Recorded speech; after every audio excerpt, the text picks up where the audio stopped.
Time and time again, I sit down to watch a video about cameras, and I end up watching a 40-minute presentation about why this camera's good or why this camera's bad. And that's because videos like this, videos that get straight to the point, they don't get pushed by the YouTube algorithm. This video is not going to get any views, and this video is not going to get any likes. And that's because the YouTube algorithm rewards videos that keep people watching for long periods of time, even if the contents of those videos are slop all the way through. So when I tell you that the Pocket 3 is the best camera for YouTube overall, and this is the best camera you could possibly buy, especially if you're a new YouTuber, then the video could end here.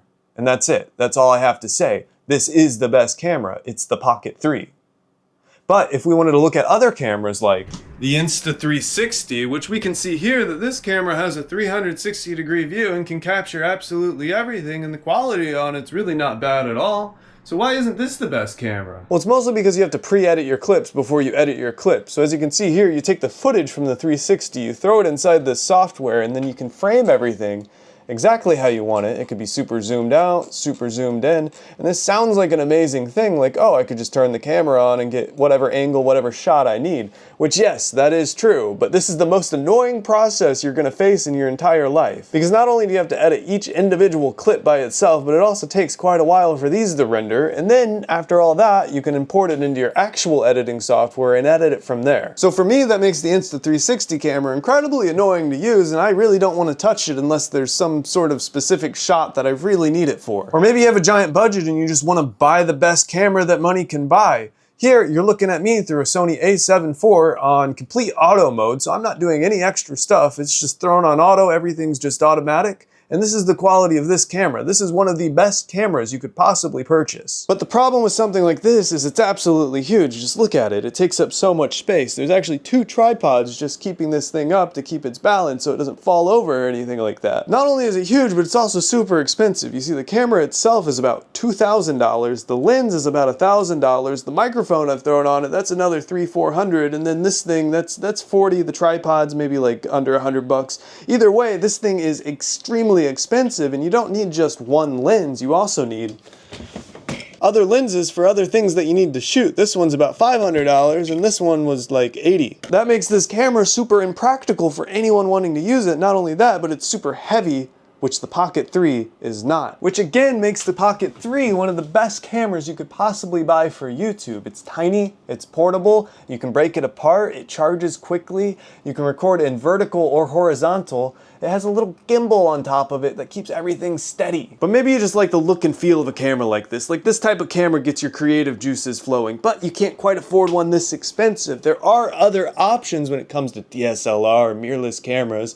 but the biggest problem when it comes to these, again, is the lenses. Lenses are incredibly expensive, and if you don't have the budget for lenses, then you probably shouldn't be buying the camera bodies. But maybe you don't have the budget for a super expensive camera, or maybe you don't have a budget at all. You can always go for a camera like this. This is a camera that I bought at a pawn shop for like $20-30. And though the quality at first glance may look like the worst thing you've ever seen in the entire world, this is a creative way of making videos. Just look at this. This quality is super cool. It's like retro at this point. This is just a camera from 2007, and you can make a retro video or a retro style. They call this Y2K, and it's really becoming popular right now in the video creating space. So does the quality of your camera actually matter?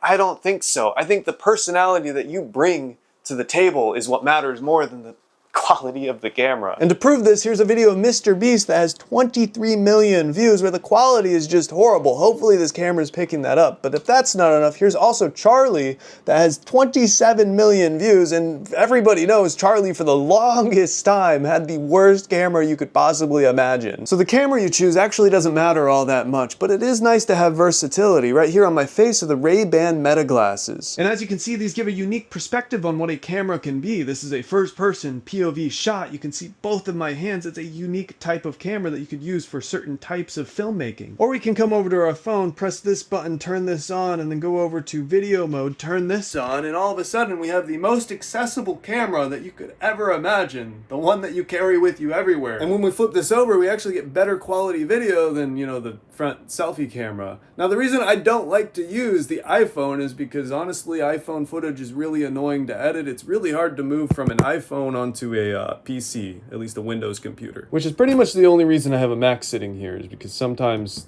you just need this for stuff. Look, I know this video is not going to get a lot of views, it's not going to get a lot of likes, and it's probably not going to get a lot of exposure, and that's totally fine with me, because I know at least one person out there that's looking for a camera. Someone's going to find this video and say, hey, this person has a lot more cameras than me. He must know what he's talking about because he's been using lots of cameras over the years and he owns a bunch of them and he uses them all the time. The Pocket 3 is the best camera if you're looking for a single camera. You can take this anywhere, it charges quickly, has everything you need to be a YouTuber. This is the single greatest camera for YouTube. I don't know why I paused so long.